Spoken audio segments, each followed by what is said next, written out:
Donc ici, on a un atelier qui dure environ 2 heures, 2h30, à travers lequel on va donc déjà prendre un peu la température au niveau des commerçants, voir quel est leur niveau de maturité numérique. Et après ça, on va vraiment leur présenter tous les outils digitaux qui peuvent être utiles pour le commerce, avec des solutions vraiment très, très concrètes. On a fait des ateliers du même type il y a 2 ans. Dans ces ateliers, on était vraiment dans une démarche de sensibilisation. Je pense qu'ici, la sensibilisation, elle est faite. Donc les gens sont tous convaincus. Maintenant, il manque parfois d'outils. Donc vous et moi, on utilise les réseaux sociaux, on utilise des médias sociaux.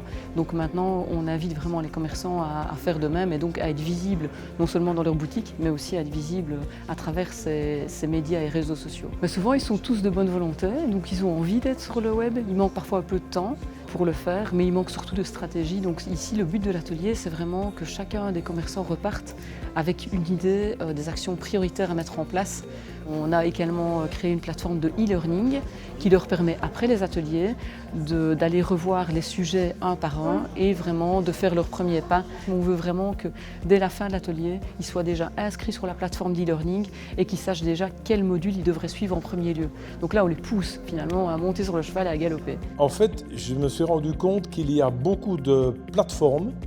Plus on est visible sur différentes plateformes, plus on aura de chance d'être vu sur Facebook aussi.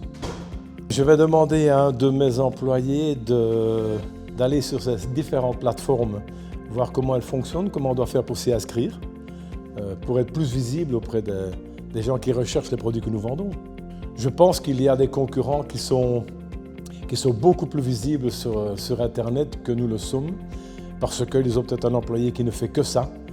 Et ma foi, si on veut les concurrencer, on n'a pas le choix, il faut les suivre. Je suis venue aussi pour être au courant des réservations en ligne, parce que ça, pour l'instant, c'est toujours sur papier dans un agenda et on n'est pas toujours synchro. Mais il y avait aussi tout l'aspect Facebook et tout ce que je ne connais pas et que j'ai appris finalement grâce à l'atelier. Je pense que je vais plutôt travailler les réservations et voir si on est bien référencié sur Google. Je pense que réellement maintenant les gens sont tout le temps leur téléphone à la main et que ils se mettent sur Facebook, tiens la boulangerie, on passe très bien à la boulangerie déjeuner. J'ai l'impression de voir clairement fort la différence sur un mois entier où je vais vraiment prendre le temps tous les jours de faire au moins une publication, sur des moments où je suis débordée par d'autres choses et où je ne vais pas avoir le temps. Qu'on le veuille ou pas, en fait au final on l'a.